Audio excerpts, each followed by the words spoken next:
Is China really a developed country? This is not rural China. This is Beijing, the capital of China. And what you are looking at right now is nearby Beijing's Fourth Ring Road. This is where my studio is, and just 10 minutes away, this is where I live. 10 minutes, same city, completely different worlds. So, the real question is China already developed?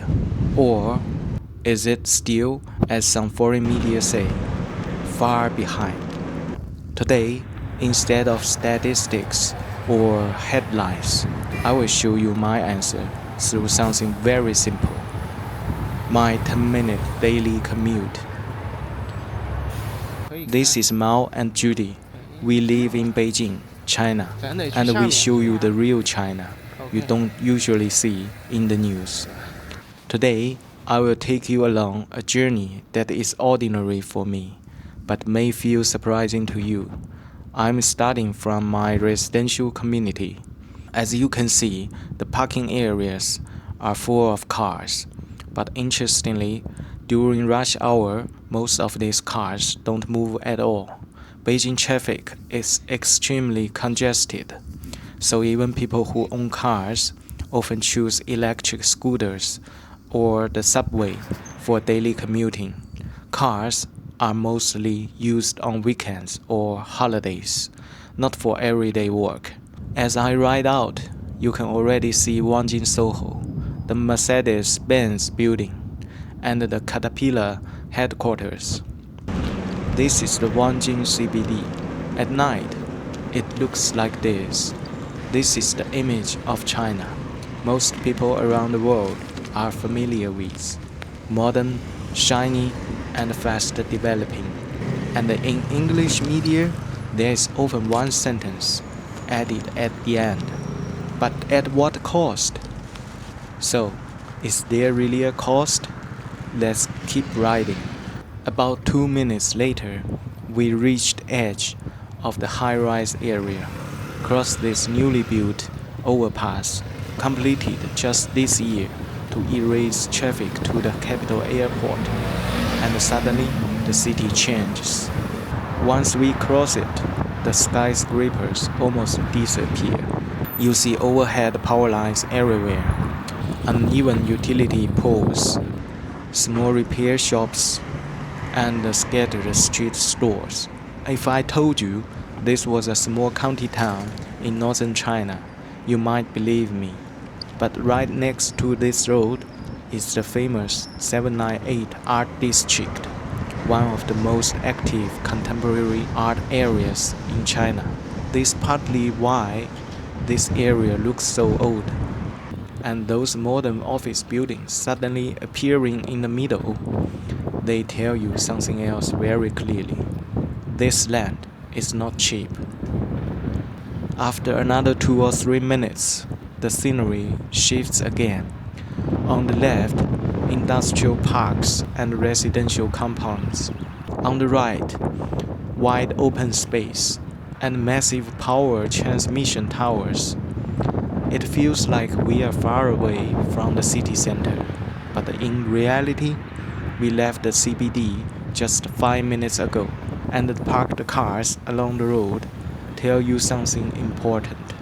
This area is still home to many city residents. That chimney you see ahead looks like a huge factory, but actually, it's part of the city's centralized heating system. The green fences on the right mark land that's just been demolished, waiting for redevelopment. Now, after turning into this small road, you might start wondering, did we accidentally ride into the countryside? No high-rise, a smelly water canal on the right, thick with algae.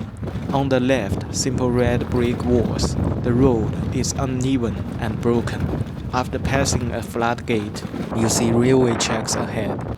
Under the railway bridge, everything feels chaotic. Excavated riverbeds, mud everywhere, construction fences, and a forest that seems endless. At night, this road is almost completely dark. One more minute, and we exit the forest into what looks like a construction wasteland. Green clothes covered everything. Old brick houses on one side, water channels and trees on the other. Turn here, and this is my studio.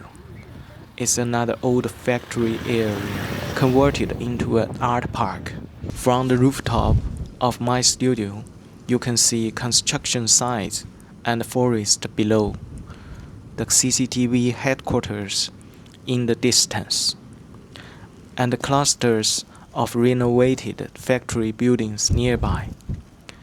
And those skyscrapers far away, they are the same ones we saw at the very beginning.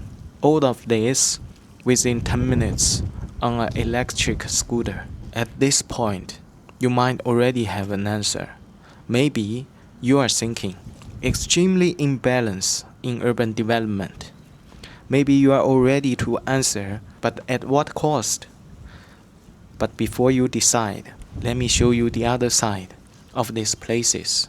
That old brick building, inside is a vibrant, creative art community. That riverside forest is currently being renovated into a public riverside walking path, scheduled to be completed this year. And those roads that look like a small county town, they sit inside one of the most active art and cultural zones in China. So now that you have seen my 10 minutes commute, do you still think China is a backward developing country? Or do you think its cities have reached a completely different stage of development? Or maybe the truth is simpler. We often only see part of the reality. I'd love to hear your thoughts in the comments. As for me, I'll keep riding this fascinating route every day.